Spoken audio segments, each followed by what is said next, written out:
This is an interview with Harold Shapiro, a partner at Sonnenschein Nath and Rosenthal, and the Edward A. Harriman Adjunct Professor of Law at Northwestern University School of Law. Harold Shapiro is also a graduate of Northwestern Undergraduate School and a graduate of the Northwestern University School of Law. So Harold, why don't we start by you telling us a little bit about what it was like to be a law student here at Northwestern when you were a law student and the editor-in-chief of the Northwestern University Law Review. That didn't come until my last year. Right.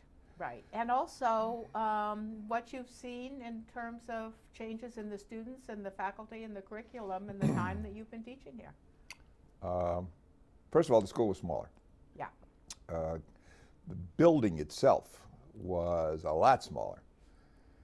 I don't know if this means anything to our viewers, but we only had one building. It was called Leigh Mayer Hall. Right. And it's still there.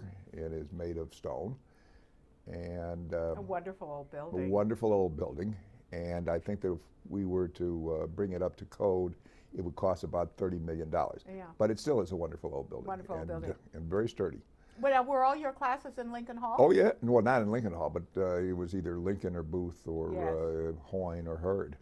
Lincoln Hall being the old, of course, hall with the leaded frame windows. Leaded frame windows and designed to look like the House of Commons. Did you know that? Exactly, yes, Yeah. exactly. And it does look like the House of Commons. Very much. And I gather every bit as uncomfortable, incidentally. Yes. Well, it keeps people awake. That's one good thing about the seats being uncomfortable. Well, I had one classmate that was able to resist that. He could sleep perfectly. Slept all the way through law school. Fine lawyer today, but unburdened by lectures. Well, we don't want to hold that up as a model for how people should go through law school. No, but he is still with us, and if he happens to see this, he will crack up because he knows who he is. All right, good. He knows who he is. Excellent, excellent. All right, well, look, let's talk a little bit about when you first started to practice law. What did you do? How did you get a job? How were things different than now? That sort of thing. Job getting was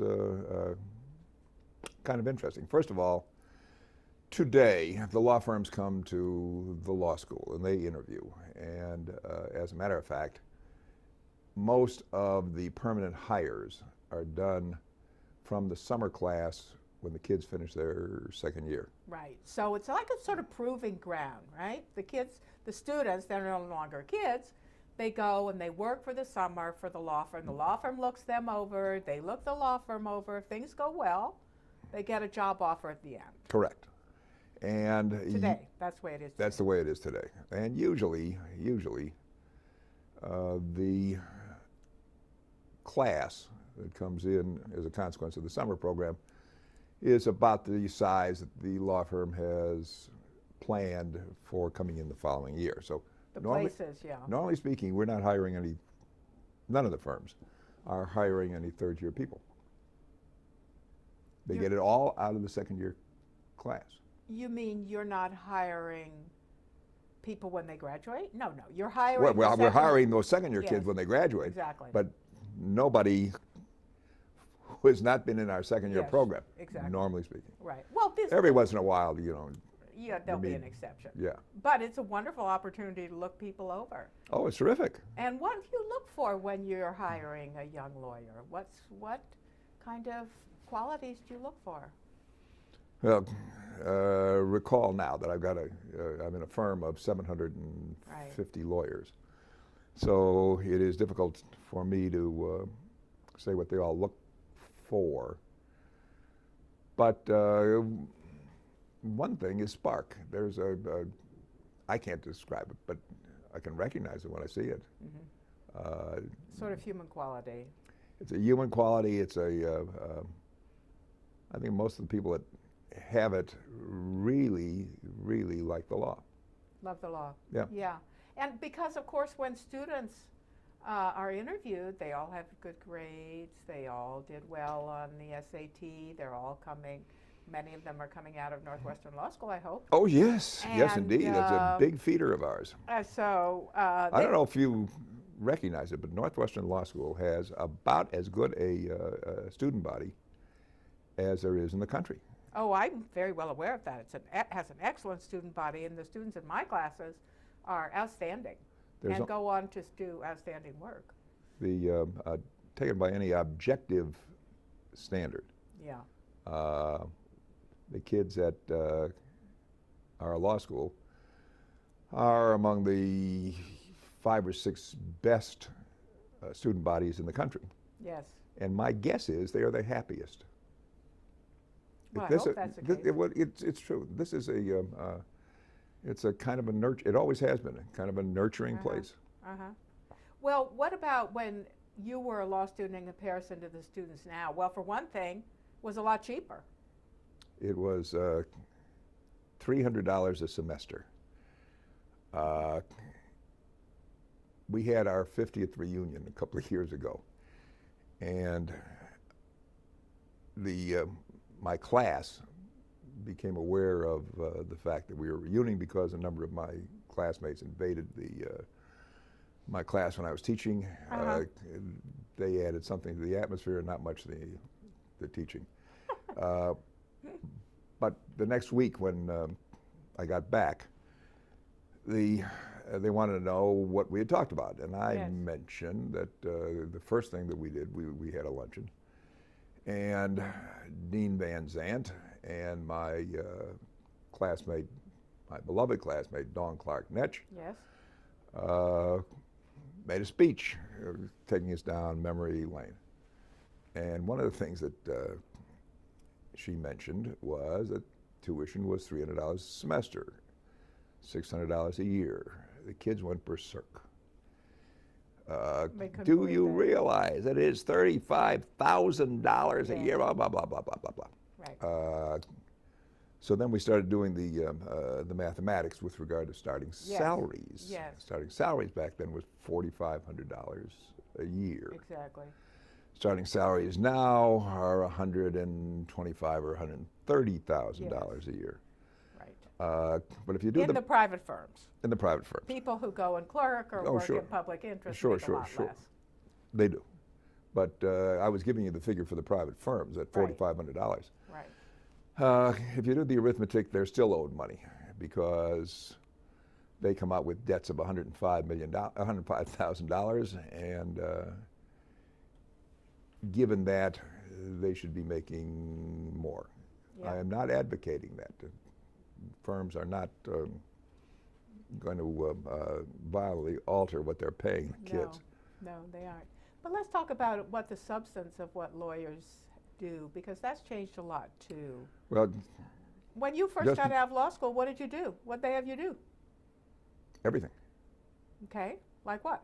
I was in what I would call a kind of a medium big law firm, and my day job for them was being in court every day. Every day? Every day. Doing what? What kind of cases? Answering status calls, being there for motions, sitting as number 2 in trials, every day. So what kind of a practice did this firm have? It was a general practice. And then the evenings, my second job for them was doing deals. Doing deals. What kind of deals? Not the kind of deals we have now. Well, don't be so sure.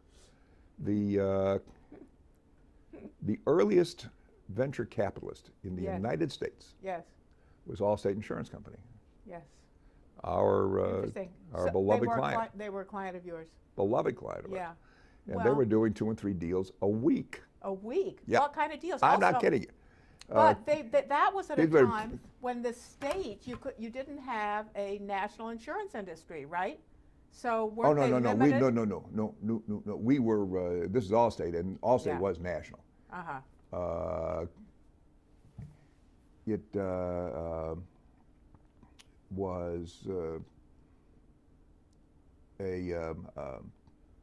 it was permitted to write insurance in all 50 states. By that time it was 50. And but they could invest any place. Uh-huh. So that's what you were doing? Yep. Those kinds of deals? Yep. Like what? Oh, we were the first outside investors in Hilton Head. Uh-huh. I went to Hilton Head in 1965 when there was the William Hilton Inn and maybe 12 houses, 9 holes of what has now become a great golf course. Yeah. They just had the tournament there this last week. Yes. 9 holes, and it had a resident alligator on it. Right. I don't know whether it still does or not, but did that. Right. First outside investors in Teledyne. Uh-huh. First outside investors in controlled data. Uh-huh. This was big time stuff Big time stuff. for really a young kid. Now, so you were just out of law school. How did you learn what you needed to know in order to participate in that? I was writing on a clean slate. Uh-huh. This was there was no, it wasn't even called venture capital then. Yeah. Right. So Right. I drafted the first agreement that Allstate entered into by hand, using a model that I had gotten from somebody else in the law library at University of Wisconsin. I happened to be up there on a different deal. Right. So when you say drafted, that was a contract agreement, a buy Yeah, with another contract. company? Yep, Buy yep. a contract, yeah. Contract to buy from Yeah. them securities. You know, it's to buy the securities of another company. Right. So you were basically buying another company. But An no, interest in another company. interest in another company. Right. But you know, your story actually brings out something which I think is such an important part of legal education, and also one reason why so many of us love the law and love practicing law and love teaching law. And I want to come back to your career as a professor of law, and that is the law has 1,000 faces, and you are doing 100 different things every year. And also, we feel, or at least I certainly feel very strongly, what you teach students in law school is never information or facts. You know, it's about how to teach yourself, how to learn to adapt to a new situation, what's needed at the time, how to assess things. What you don't know, learning what you don't know. To admit what you don't know, say, I know nothing about this. And But it maybe, sounds like that was true in your day too. absolutely, absolutely. Talk some more about that. First of all, you said that the law has 1,000 faces. It probably now has maybe 15,000 faces. Right. At the time, 1,000 was probably a pretty good number, but it was diverse and Every day a new thing. every day a new thing. I think that's still true. Well, one of the problems of the law having become as diverse as it has, and when I say diverse, I want you to just think about, let's see, your class of what out of law school? Well, I'm class of 76. Think of all the things that have happened, all the law that Yes, has, new right, law that has right. been created. I know. New areas of law. Exactly. How about ERISA? Right.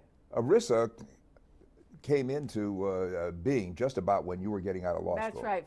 For those of you who are not familiar with the term, that's a complicated piece of legislation which came out of the Congress with regard to benefits and employee obligations with regard to benefits. And it's very complicated. Very complicated. It has created a whole new branch of law. How about benefits. IP? How about intellectual property? Well, intellectual property, they had, there were patent firms. There were. And the patent firms did both the hard stuff, patents, Yeah. and what was called the soft stuff, the trademarks and Right. copyrights.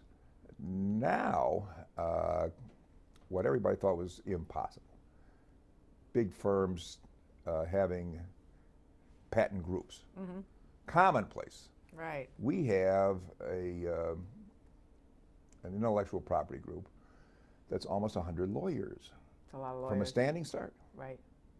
From a Extraordinary. standing start, right. Throughout the Right. whole system, we have 9 offices. Well, you know, certainly one thing that's different about what students do now when they come out of law school and start to practice law, they certainly aren't in court every day. Nope. That is absolutely No, I true. wish I could duplicate it for them. Yeah. that's a wonderful training to learn how to think on your feet, to figure out what's happening, a different view of the law. And great- gives you an great enormous store of hilarious memories. Hopefully. I was right. held in contempt twice. For what? Well, are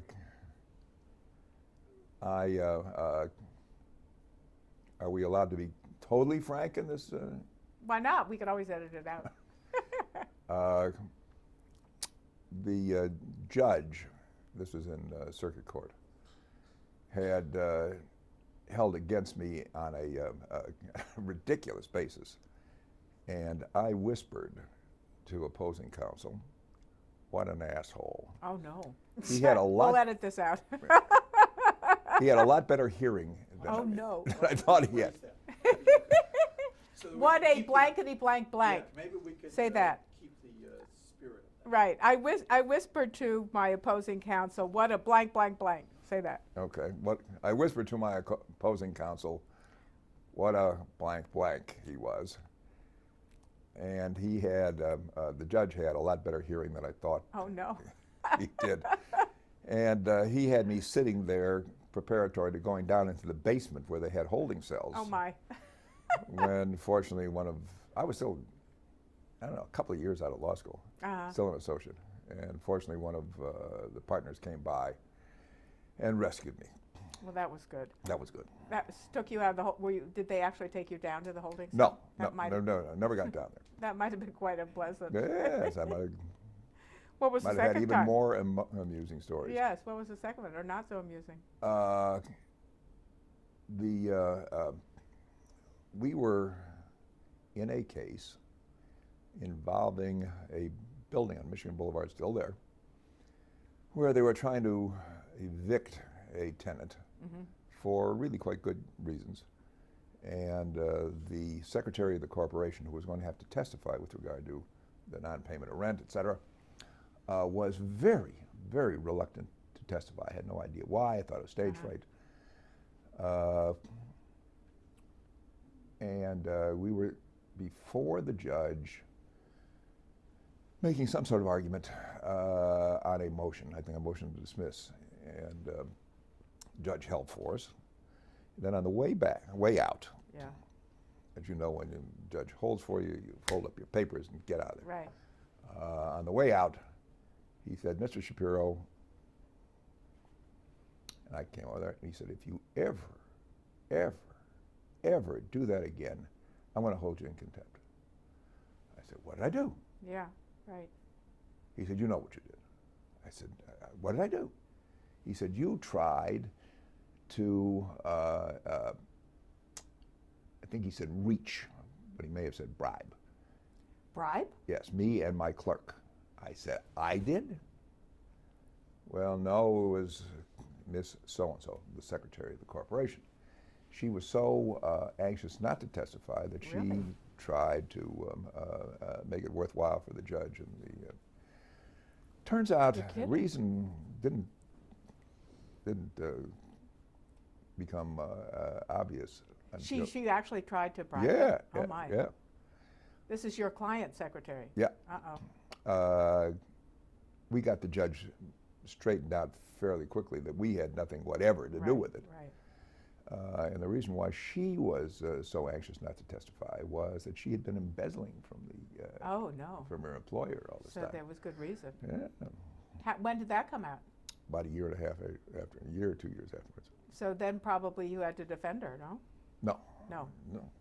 no, that would be a conflict. Conflict. We represent her Right. employer. Right. So Harold, certainly one of the things that's very different about the practice of law is the role of legal secretaries. I mean, legal secretaries used to be a very important part of the office.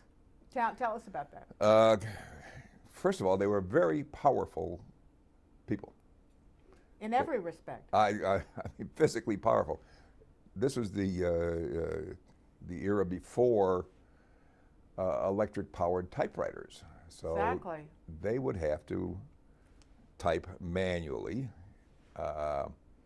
and frequently they would have to make many copies of the same document, Exactly. as many as 12. And no So errors. think how strong they had to be just to hit the keys. Exactly. And one of the things that has changed radically is the ratio of secretaries to lawyers. Yes. For a long, long time, it was 1 to 1. Yes. Even when you were young, Yes. you got your own secretary. Yeah. And it was like your office wife. Your secretary did everything. Yeah, sort of. Kept your appointments, Mm-hmm. prepared your papers, Mm-hmm. you know, knew when you were going away, Mm-hmm. made All sure those you had things. your tickets and all All that those things. stuff. Yeah, it's very interesting because it's also changed the atmosphere of the law office a lot.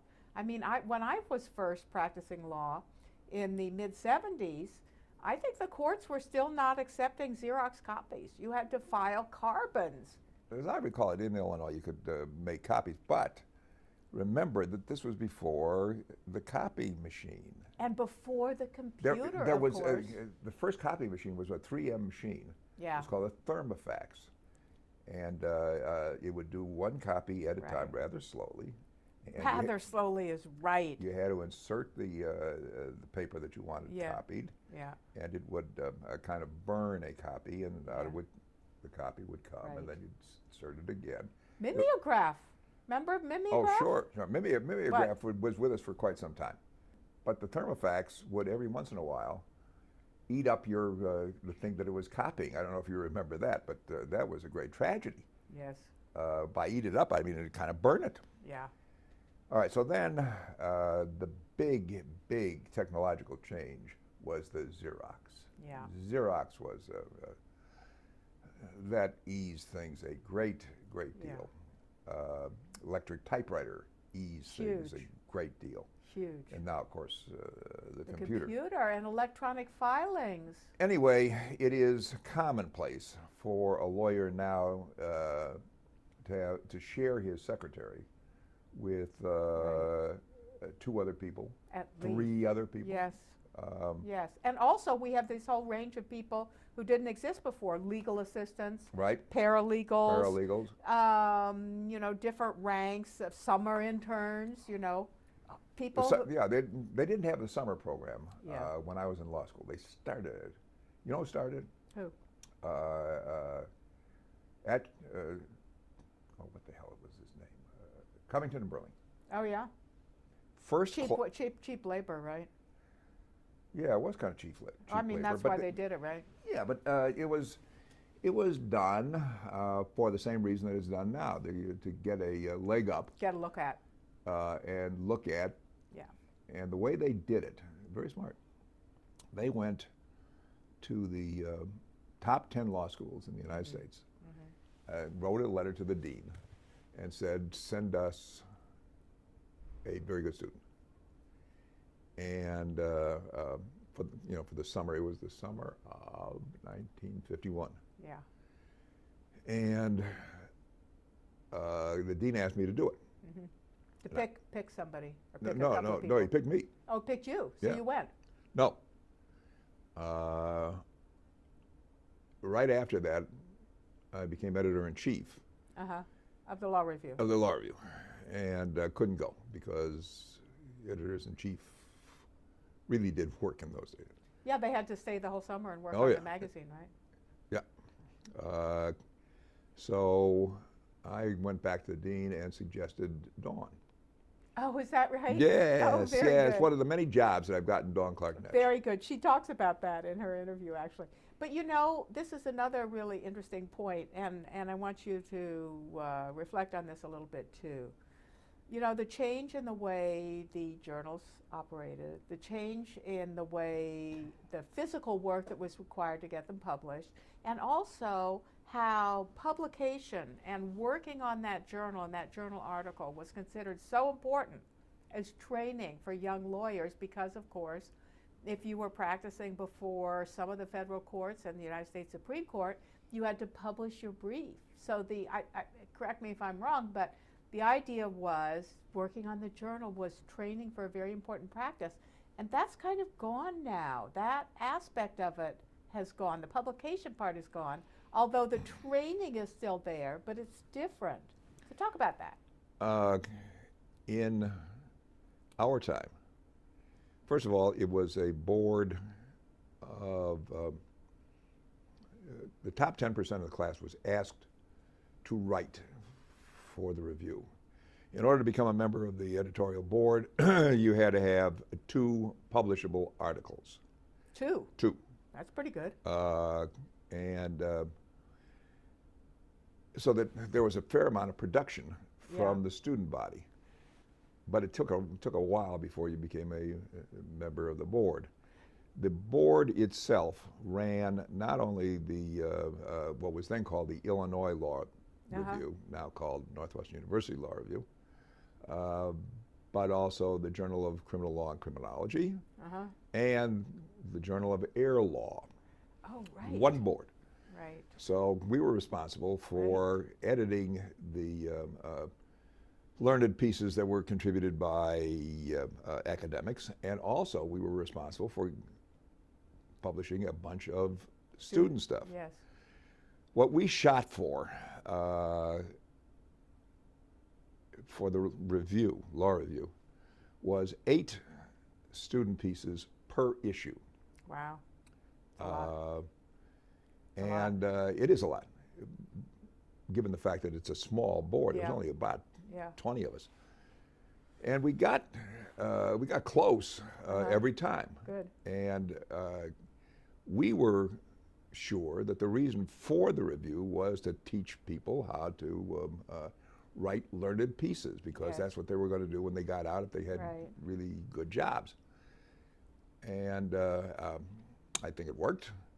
Yeah. I think it was a very valuable, it was a very valuable experience. Yes. Of kind of professionalization. Even while we were editing, we were writing. Yes. I wrote a long, I'd say kind of lousy piece with one of my classmates who became Dean of the University of Florida Law School, absolutely first-rate guy. On the McCarran Act, which was an anti-spy act. So you were writing on you were developments. writing always. You were editing always. Very important training. Pretty much full-time job. Yeah. So what was your first job out of law school? Working for the Stevenson administration down in Springfield. And hottest place in Illinois, without any question. Hot, both in terms of what was going on and well, temperature. I wasn't thinking of that, but it was. The headquarters of the presidential campaign in 1952 was Springfield. Yes. Believe that or not. Yes. And he was still an active governor. Yeah. But I'm talking about hot. It was. We had an apartment under the eaves of a house. And it would get no air conditioning, of course. No air conditioning, right. No, so the air conditioning is like the it got about Xerox 130 machine. degrees on a hot day, and they were all hot. And they were all hot. So how did you get that job? I was, first of all, I want you to think about the climate of the large law firms at the time. There were, I guess, maybe 2 handfuls of them, and large was defined differently than it is now. Anything between 30 and 50 was a large law firm, maybe 20 and 50. Of those firms, there were only 4 in Chicago that would hire Jews. Right. Talk about that. And I had interviewed with 2 of them. And this was known. Oh, yeah. Everybody knew this. Yeah. I made it a point to interview with the firms that I knew would not take Jews, just to find out what they were going to say to me. What did they say? It's kind of hilarious, and I really don't want to go into it. Okay. But let's leave it, right. Times have changed. Times have changed. Times have totally changed. That's one of the good changes. And of the 4 firms, I had interviewed at 2 and gotten job offers, and was ruminating about which one to take, at which point a guy came to school. This is really very different, because interviewers did not come to school. You went to the guy came to school, and super salesman, and persuaded me to go down to Springfield. Yeah. Well, you knew who Adlai Stevenson was. Oh and you knew yeah, his politics, yeah. Let me see. Was it by this time that he had been nominated? No, No, he hadn't. because it was June. Was the No, convention? I'm pretty sure that, yes, I guess he was nominated by Was that he? time. No, yeah. wouldn't the convention be in August? The convention would be in August. Was the convention in Chicago? Did you go to the convention? No, I did not. Convention was in Chicago. And The convention was in 1952. that's when you went, right? Yeah, so he did it before. Yeah. But No. you didn't go to the convention. No. Yeah, I think because Dawn talked a little bit in her interview about the convention. Okay, so then Stevenson runs. You're Stevenson working on the runs. campaign. And He's not elected. and he lost on November 6th of 1952, and we all became political refugees. And what did you do? Well, I'd already burned my bridges at two of the law firms, so I was now down to two. Uh-huh. One was Mayor Brown, the other was Sonnenschein. And Mayor Brown was just too big. It was just enormous. It had 50 lawyers, Right. whereas Sonnenschein was a homey 33. Mm-hmm. So I went to work at Sonnenschein, Where you still are. where I still am. Exactly. January '53. Very good. Very good. When you first were hired at Sonnenschein, what kind of supervision did you have? It was 33, 35 people in the firm. In those days, they had a kind of an excruciating process. First time I ever saw any of them was I came up from Springfield. Remember, I'm a refugee. And this is January of 19, I've got to be out of there before inauguration. Right.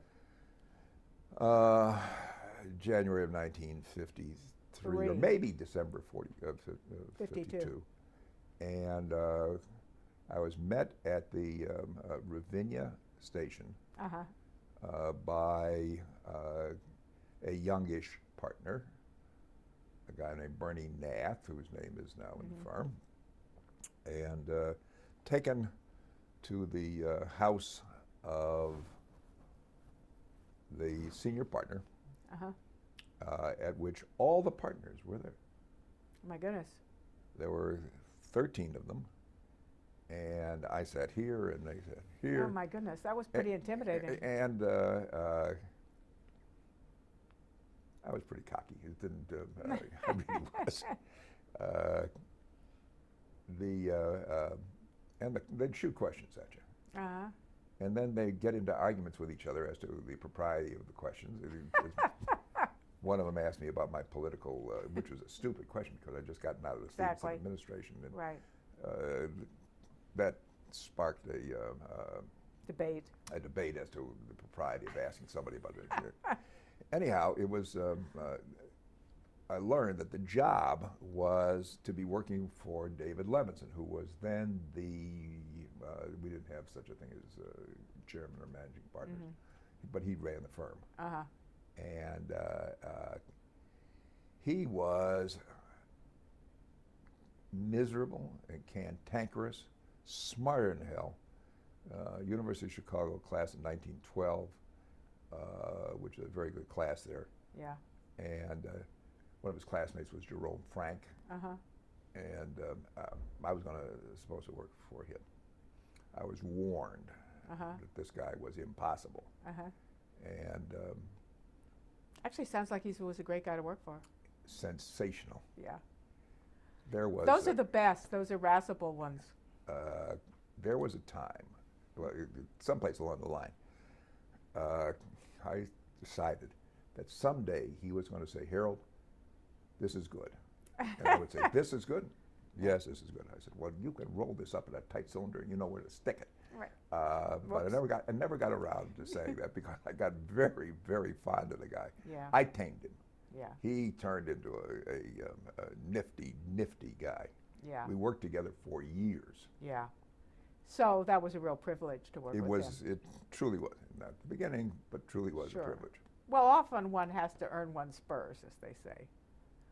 And before somebody like will accept you. Someone who has very high standards. He had very high standards. But you know, how else can you learn? I mean, it is a Well, craft. I truly, truly was lucky. I was blessed.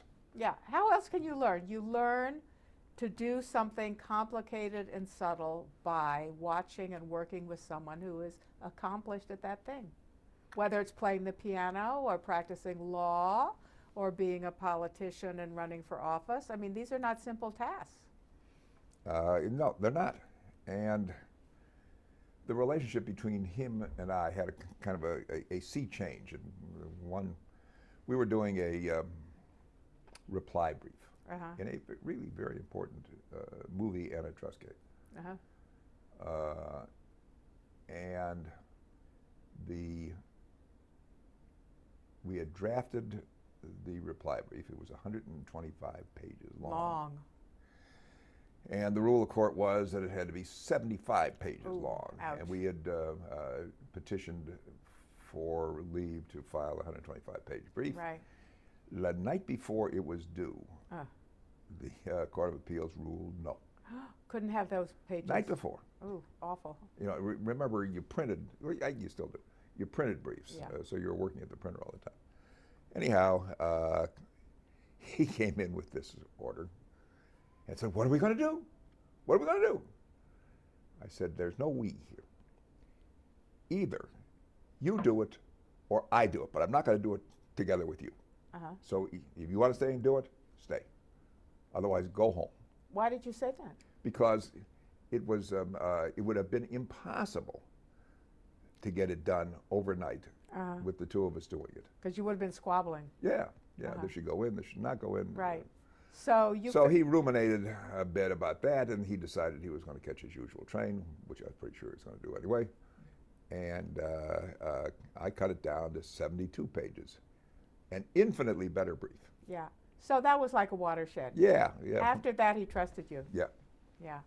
Well, yeah, that's really interesting. Would it be possible to have that kind of relationship with a senior partner now, if you were just coming into the firm? Is it more hierarchical? Yeah, it's not that. It's just that for a variety of reasons. No, first of all, could you have a relationship? Yes, you Yes. can. Would it have been the same kind of thing? No, because there were so many generalists before. Yeah. Nobody is a generalist anymore. Yes. Hardly anybody is. Yeah, that's a loss. Levinson's intake was venture capital deals and trials and all kinds of stuff. Then you come to teach at the law school Something pretty soon. I wanted to do all along. Because? Just wanted to. It. I don't know how to put it. At the end of my first semester, I realized I was studying for exams. I realized I really liked this stuff. And Studying law. yeah. Yeah. You know, one of the best ways, of course, to study law is to teach it. Without any question, that's why I do it. Yeah, me too. What do you find with your students? When the students come in, what do they expect about the law? Why have they come to law school? Well, remember, I don't get them until they're usually in their last year, but some second year. So by that time, they're Socialized. They know what's going on. Yeah, to some extent. Yeah, whatever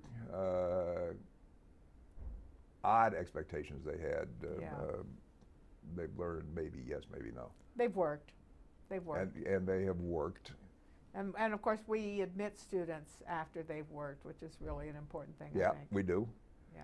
So the students truly are very good. Yeah. But still, they have to be wondering, you know, what's it like out there? What are the firms like? What's the practice like? I guess they're wondering, but they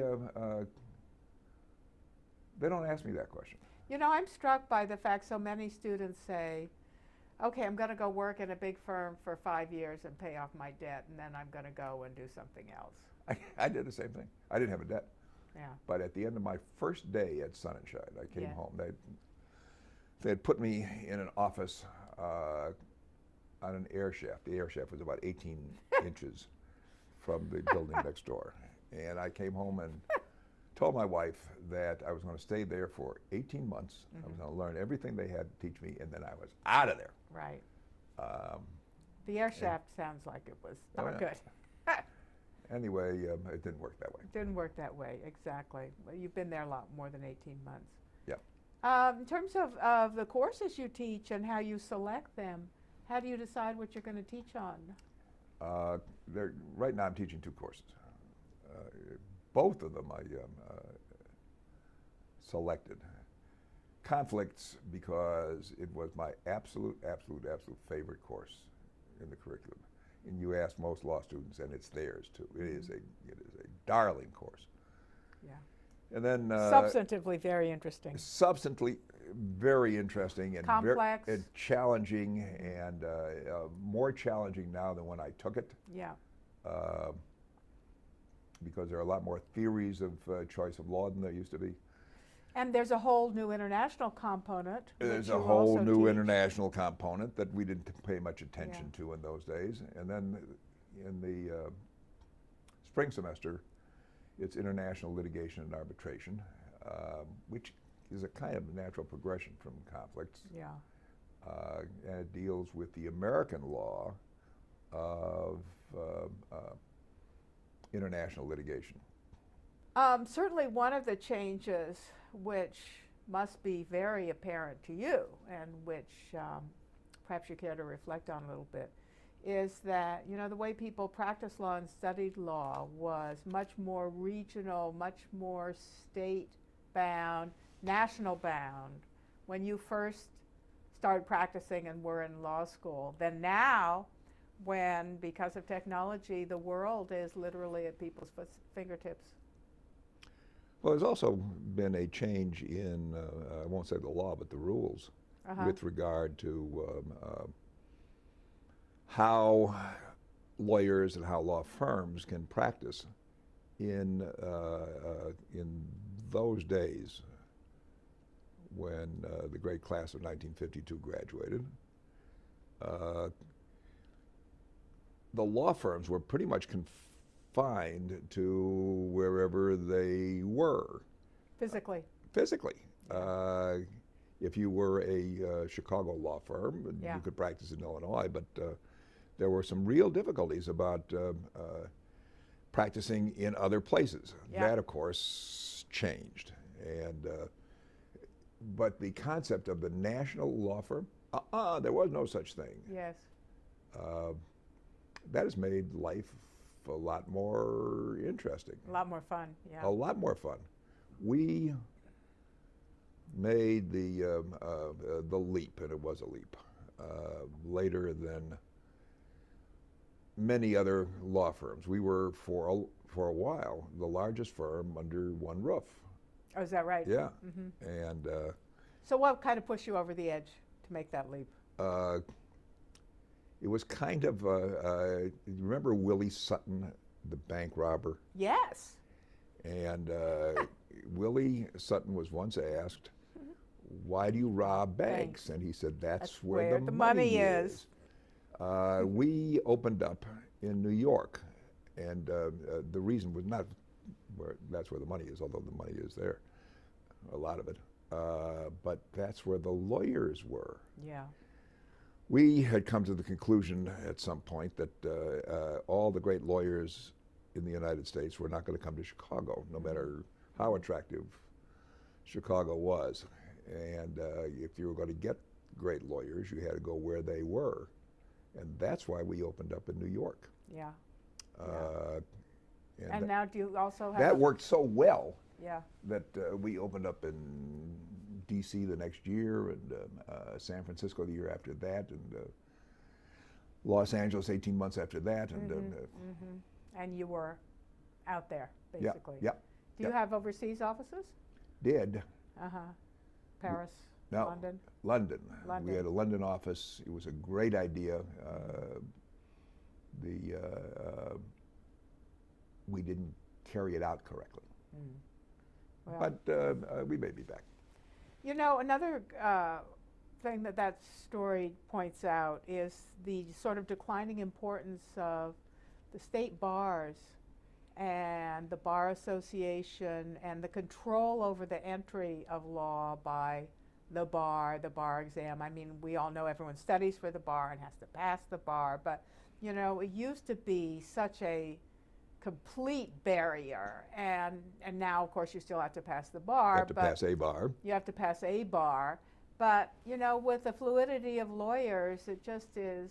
It's a little bit different, don't you think?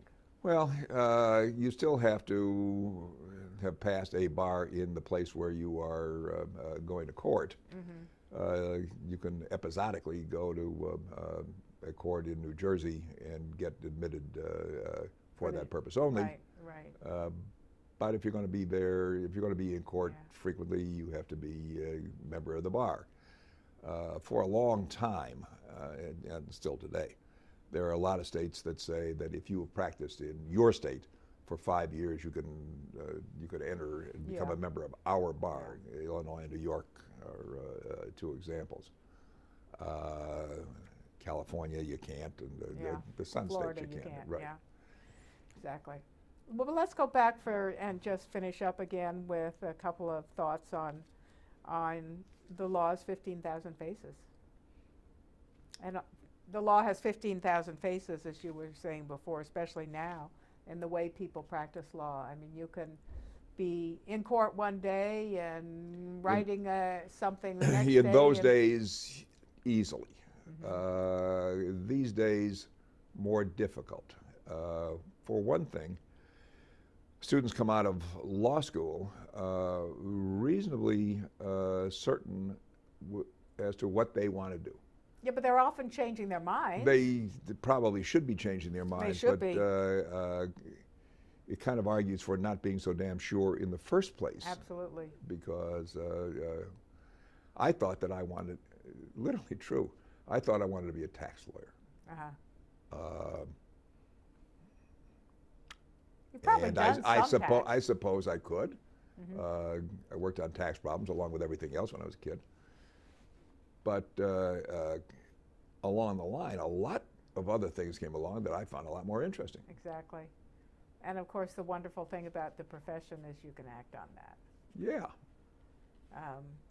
So that's a very exciting Well, thing. kind of interesting. Can you and can't you? Sure, you can act on it. Can you act on it within the structure of your particular law firm if you're in a law firm? Depends on the law firm. Uh-huh. Some are fairly rigid on the subject. Yeah. You start out as a tax person, you are a tax person. Right. And if you want to do something else, maybe, just maybe, they have room for you in the other department. Maybe they don't. Yes. But then, of course, that comes down to the fact that practicing law is often a question of, like, figuring it out. Yeah, yeah. Oh, we talk about the future. Okay. Guess. My guess is that the larger law firms are going to contract. The thing that has been one of the most interesting developments is the development of the in-house counsel. Uh-huh. And much of what law firms did for large enterprises is being done now in-house. Right. More stuff will be done. There's a shorter shelf life of problems that were given to law firms before they're brought back into an outstanding example is outsourcing. Yes. Outsourcing was new, bizarre, et cetera, et cetera. At the service provider side, they had to have law firms. Mm-hmm. Now they have developed their in-house capacity and Firms. Yeah. the outsource service provider, Uh-huh. in-house capacity, and at the law firm end of it, it has become a commoditized business, and the margins are nowhere very good. My guess is that lawyers are in the future going to deal more and more with things that people are frightened of. It's going to be much more a trial-driven practice. Oh, interesting. A general counsel's office Yeah. cannot keep an absolutely first-rate trial lawyer. Yeah. Not and enough a work. first-rate trial team. There's not enough work. Yeah. Right. So that's a guess as to where it's going. Yeah.